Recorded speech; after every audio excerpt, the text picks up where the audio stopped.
Baik, jadi di sini kami dari kelompok 2 akan mempresentasikan hasil sharing kami, yaitu mengenai model pembelajaran berbasis otak atau brain based learning. Kelompok kami terdiri dari 5 anggota. Yang pertama ada saya, Alexandra Amanda, dengan nomor induk 181114028. Kemudian ada Asri Widyananda dengan nomor induk 191134047. Kemudian ada Violin Vincentia PR dengan nomor induk 191134104. Kemudian ada Kak Indah Dwi Prastiwi dengan nomor induk 191134177. Dan yang terakhir ada Arya Prasetya N dengan nomor induk 191134254. Pada kesempatan kali ini ada 3 topik pembahasan, yaitu sejarah, pengertian, dan langkah dari model pembelajaran berbasis otak atau brain based learning. Sejarah model pembelajaran berbasis otak brain based learning. Materi Pendidikan dan Kebudayaan Muhammad Nuh baru-baru ini mengumumkan dan menerapkan kurikulum 2013 terhadap publik Indonesia, di mana masih mengalami pro dan kontra dari masyarakat dan praktisi pendidikan.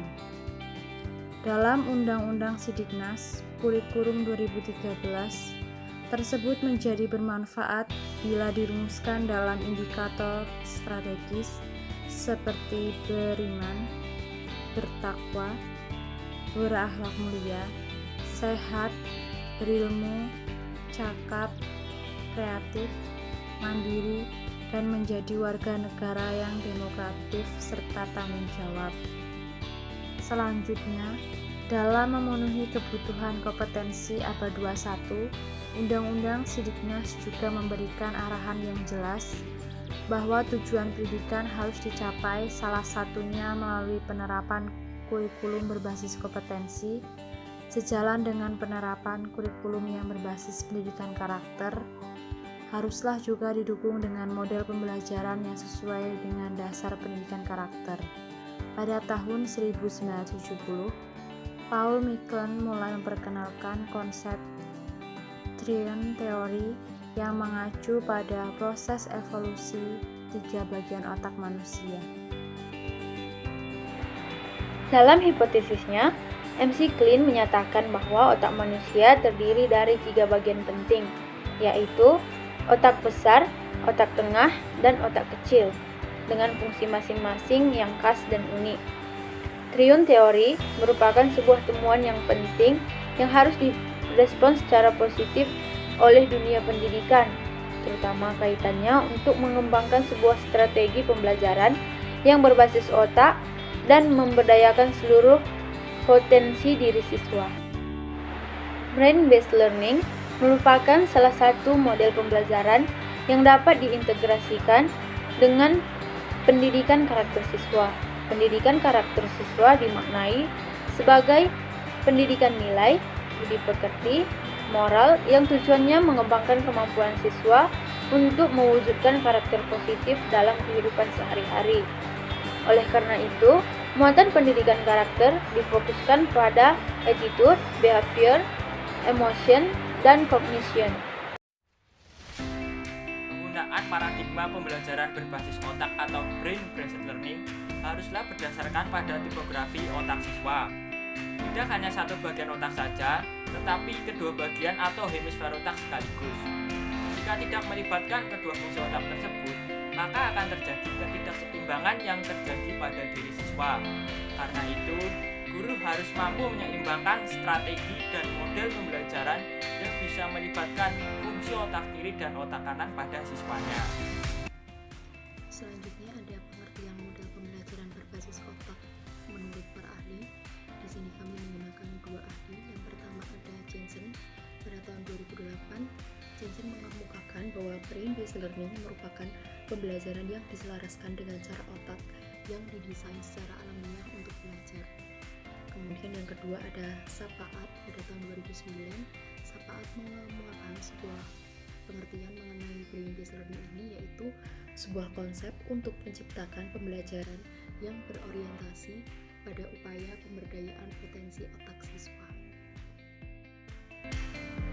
Secara umum, model pembelajaran berbasis otak adalah pembelajaran yang diselaraskan dengan cara otak yang didesain secara alamiah untuk belajar.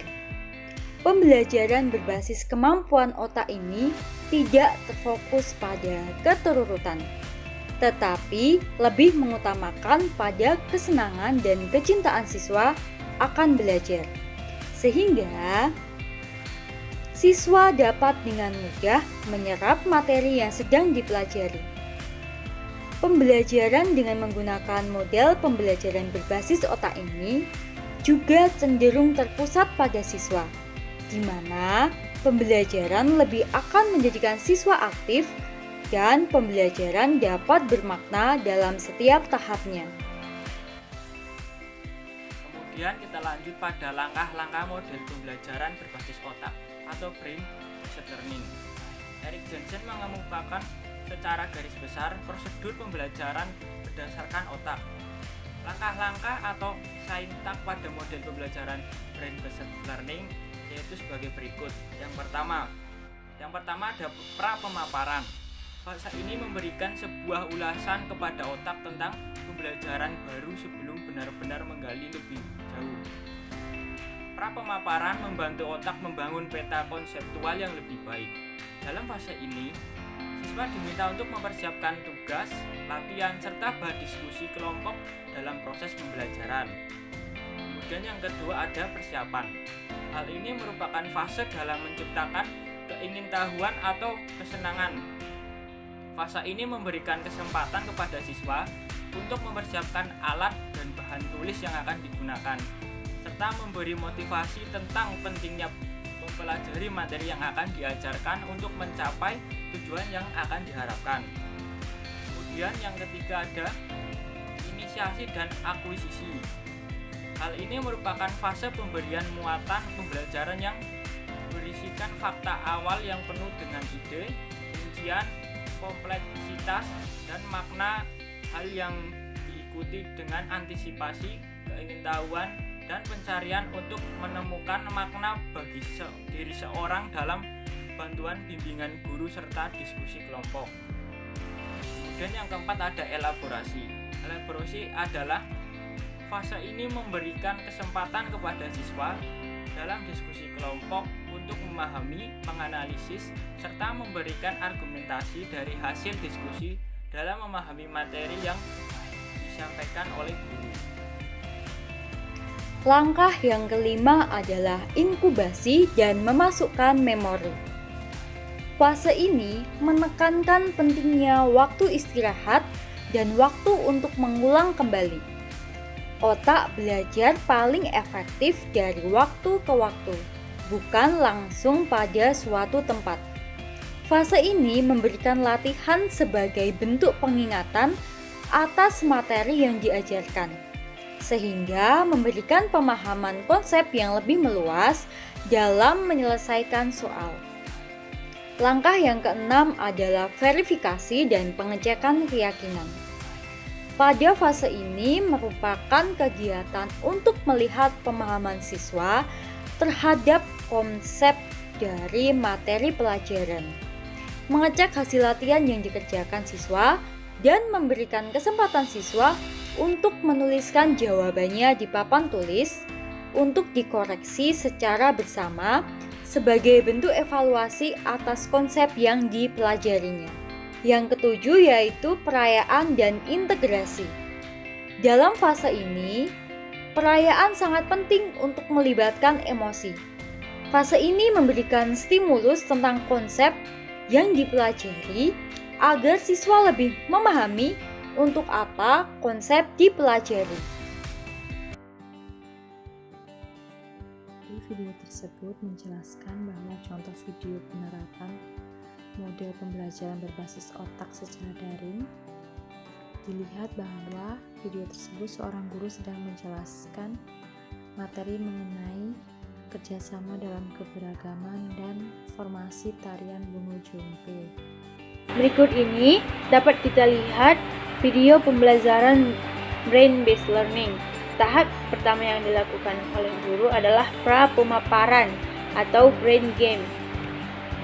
Dapat kita lihat dalam tahap ini guru menyiapkan anak-anak dengan tepuk semangat. Brain game ini membangkitkan emosi positif anak, rasa nyaman, keceriaan, semangat, dan menyenangkan. Tahap selanjutnya yaitu persiapan. Pertama, guru mengajak siswa untuk membaca doa bersama. Selanjutnya, guru menyampaikan tujuan pembelajaran melalui slide PowerPoint. Selanjutnya, guru meminta siswa untuk mengamati peta konsep. Tahap selanjutnya adalah tahap inisiasi. Tahap inisiasi ini dilakukan pertama yaitu questioning peta konsep. Yang kedua, membaca materi secara bersamaan. Selanjutnya, membaca materi secara individu. Selanjutnya, guru membentuk kelompok, lalu menyuruh siswa untuk menyusun potongan-potongan dari materi. Selanjutnya, guru meminta siswa untuk melakukan presentasi dan kelompok lain yang memberikan penilaiannya. Setelah itu, siswa disuruh untuk membuat karya melalui materi hari ini.